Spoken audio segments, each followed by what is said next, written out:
नमस्कार दोस्तों, स्वागत है आपका मेरे चैनल पे। दोस्तों, जैसा कि आप जानते हैं कि इंडिया एक 5th generation fighter jet develop कर रहा है AMCA के नाम से। और सबसे बड़ी खासियत इसकी ये होगी कि ये स्टेल्थी फाइटर जेट होगा, यानी रडार की पकड़ में नहीं आएगा। लेकिन दोस्तों, क्या आप जानते हैं कि तेजस फाइटर जेट भी कुछ हद तक स्टेल्थ हो सकता है? कैसे हो सकता है, आज इसी के ऊपर बात करेंगे। चलिए दोस्तों, शुरू करते हैं। दोस्तों, जैसा कि आप जानते हैं कि स्टेल्थ फाइटर जेट होता है, या फिर जो हम बात करें कि AMCA जो एक 5th जनरेशन फाइटर जेट होगा, इसमें बेसिकली अगर हम AMCA MK2 की बात करें तो ये पूरी तरह से स्टेल्थ फाइटर जेट होगा, क्योंकि इसके अंदर जो वेपन सिस्टम होंगे वो इसकी इंटरनल बे के अंदर स्टोर होंगे। और उसके बाद में दोस्तों होता क्या है, जब वेपन सिस्टम को इस बे के अंदर छिपा दिया जाता है और जब ये बंद हो जाती है, एनक्लोज्ड हो जाती है, तो इसके ऊपर स्टेल्थ कोटिंग होती है। और इसका एंगल भी इस तरह से होता है कि रडार की किरणें या तो एब्जॉर्ब हो जाती हैं या इस एंगल पे मुड़ती हैं कि रडार उसे पकड़ नहीं पाता। अब ऐसा ही कुछ हमारे अन्य फाइटर जेट के अंदर भी हो सकता है, जो एक्चुअल में नॉन स्टेल्थ फाइटर जेट होंगे। क्योंकि दोस्तों, अब defence research and development organisation एक एनक्लोज्ड वेपन POD बनाने की कोशिश कर रही है, जो हमारे नॉन स्टेल्थ फाइटर जेट के रडार क्रॉस सेक्शन को कम कर देगी, जबकि वे बहुत ज़्यादा वेपन सिस्टम को ले जा रहे होंगे।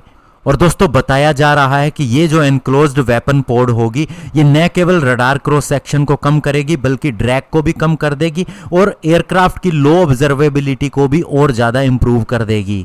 और बताया जा रहा है कि इस एनक्लोज्ड वेपन पोड को हमारे तेजस MK1A और MK2 फाइटर जेट के लिए सोचा जा रहा है कि डेवलप किया जाए। और दोस्तों, आपको बता दें कि तेजस MK2 जो होगा तेजस MK1A से ज़्यादा बड़ा होगा, लेकिन फिर भी इसका रडार क्रॉस सेक्शन कम होगा, क्योंकि दोस्तों इसके अंदर कॉम्पोसाइट मटेरियल का भी ज़्यादा इस्तेमाल किया जाएगा। और अगर इसके वेपन सिस्टम के लिए एनक्लोज्ड वेपन POD होगी तो फिर आप समझ सकते हैं कि इसके वेपन सिस्टम भी रडार की पकड़ के अंदर नहीं आएंगे।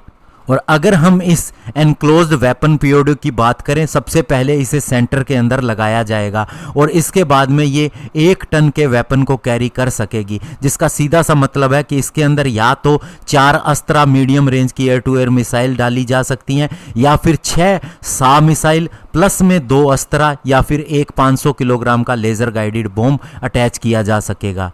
और इस तरह से आप कह सकते हैं कि हमारी जो वेपन्स पोड होंगी उनके अंदर एक स्टेल्थी वेपन कैरीज की कैपेबिलिटी होगी और स्पेसिफिक मिशन के लिए हमें स्पेशल फ्लाइंग क्वालिटी मिलेगी। ड्रैग कम होगा, सिग्नेचर लेवल कम होगा और रडार की पकड़ के अंदर कम आएगा। अब दोस्तों, DRDO की प्लानिंग क्या है, तो आपको बता दें कि सबसे पहले वह इसके डिज़ाइन की फिजिबिलिटी स्टडी करेगी और उसके बाद में दोस्तों ये इसका सिग्नेचर लेवल को मेज़र करेगी कि ये कामयाब होता है या नहीं, कितना कामयाब होता है। और आपको बता दें कि एनक्लोज्ड वेपन पोड के बारे में ये भी सोचा जा रहा है कि एक एयरक्राफ्ट के ऊपर कहीं ये 1 से ज़्यादा भी लगाई जा सकती हैं या नहीं, एयरफ्रेम इसे सहन कर सकता है या नहीं। और अगर हाई मैनूवर के लिए एयरक्राफ्ट मुड़ता है या अपनी दिशा बदलता है तो उसकी एबिलिटी प्रभावित तो नहीं होती।